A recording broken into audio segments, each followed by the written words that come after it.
Hey, Sam here, back again with another budget build. This is the Leobog Hi75 and it's a fully CNC aluminum keyboard kit.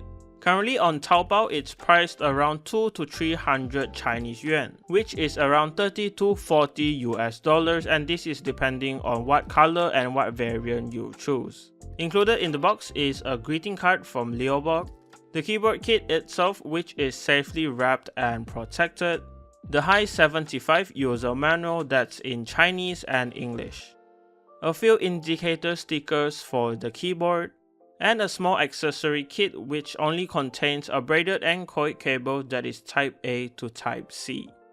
I have the black variant here that has RGB and the color is powder coated with a rough textured finish.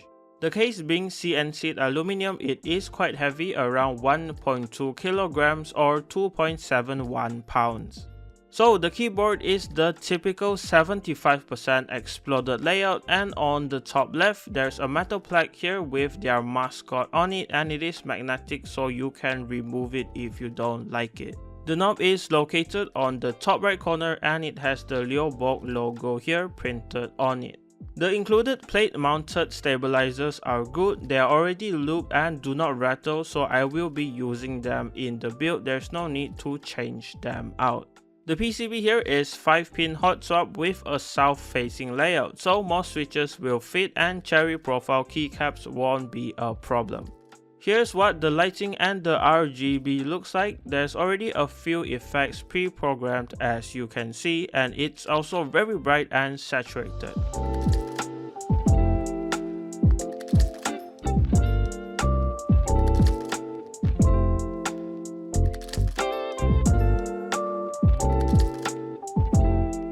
Here is the side profile of the keyboard, and the typing angle is around 7 degrees, which I think is just nice.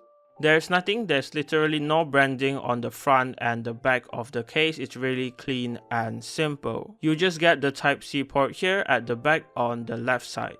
On the bottom, there's 4 rubber feet, an engraved planet design in the middle which I think is Leobog's branding, and a quality check sticker and model number sticker which are both removable.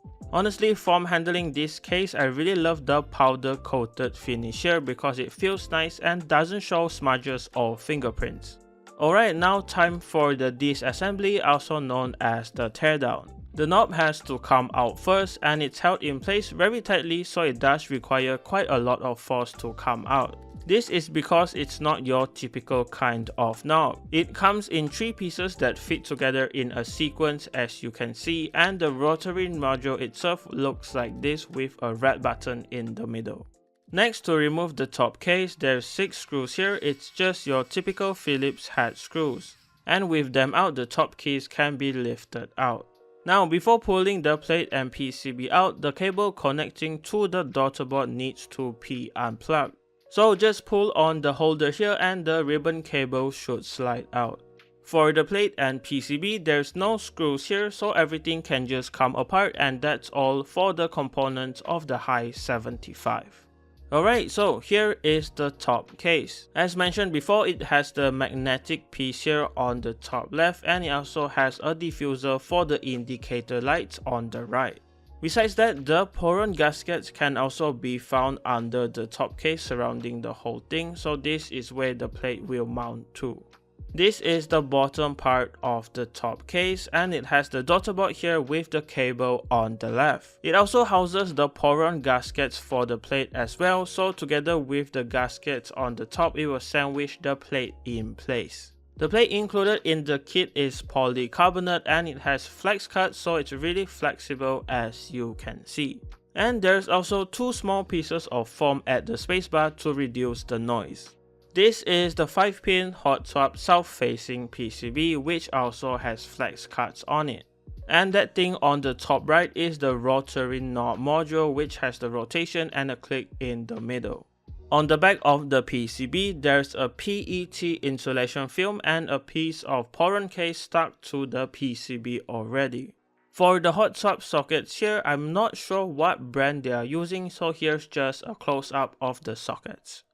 Not only that, there's also another piece of PET insulation film that goes on the PCB, a thin piece of Poron switch pad that sits on top of the PET insulation film, and a piece of pre-cut Poron platform that goes in between the plate and PCB. So that was everything included, and to start the build, I'll be installing the switches first. These were sent over by Kip's project, and they are the new Leobog Greywood V4 linear switches. It's a really talky switch that actuates around 40 grams, so it's just nice for gaming and typing. Plus it's also factory looped, so I don't have to lube it myself.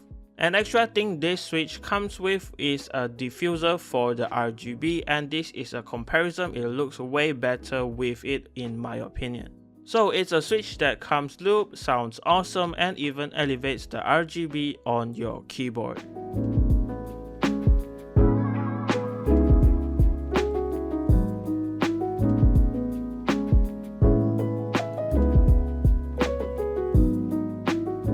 With the switches installed and the RGB on, this is what it looks like.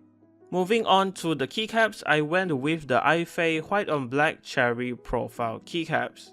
These keycaps are double shot ABS, and for the price I can't really complain. There's 173 pieces, so it will fit most layouts, and the double shot is pretty good with sharp and clear legends. Overall, I just like how they look, and I think they will fit just nicely with the black case of the keyboard.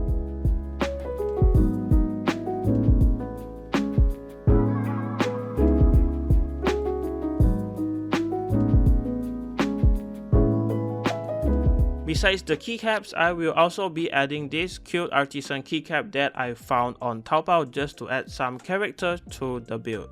And honestly, I think it fits in great here. So with everything installed, here's what my final build looks like. With the switches and keycaps installed, the flex of the plate is still pretty good. As you can see, for me, pressing down is still soft and bouncy, so it's a great typing experience. And before I move on to the typing sound test, which sounds awesome by the way, let me first cover the software for the keyboard. In the first tab here, you can find the device information, change the language of the software alongside other stuff, and here is also where you can adjust the sleep and debounce of the keyboard.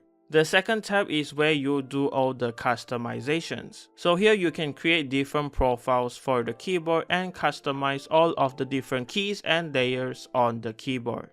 The third tab is where you can configure the RGB effects, so everything like the mode, brightness, speed, and specific colors can be adjusted here.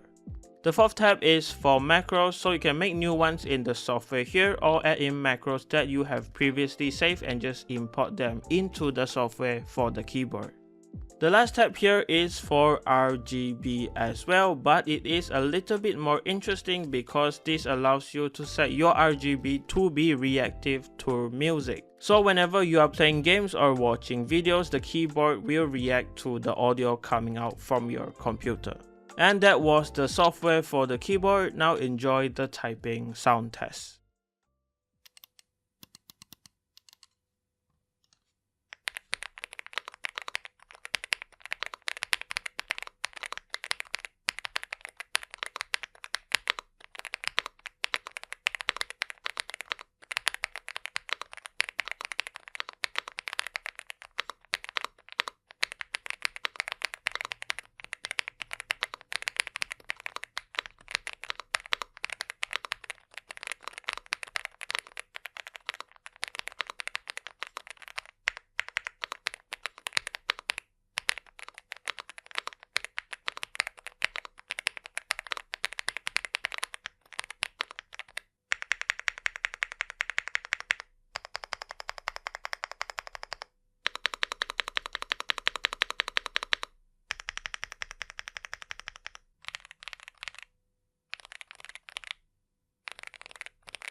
So here are my final thoughts. In my opinion, the Hi75 is a great keyboard kit. For $40 you are getting a powder coated CNC aluminum case and a really nice kit which includes a lot of mods and sounds really great as I said.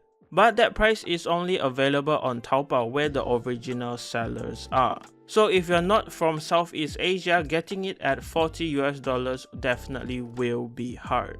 So if you're up for the challenge, I will provide the Taobao link below for you to check out, or you can just get it from AliExpress for a higher price. And that wraps it up for this keyboard build. Thanks to Kips Project for the stuff in the video, and thank you for watching. Leave a like on this video if you liked it, dislike this video if you didn't, and remember to subscribe to my channel, and I'll see you in the next one.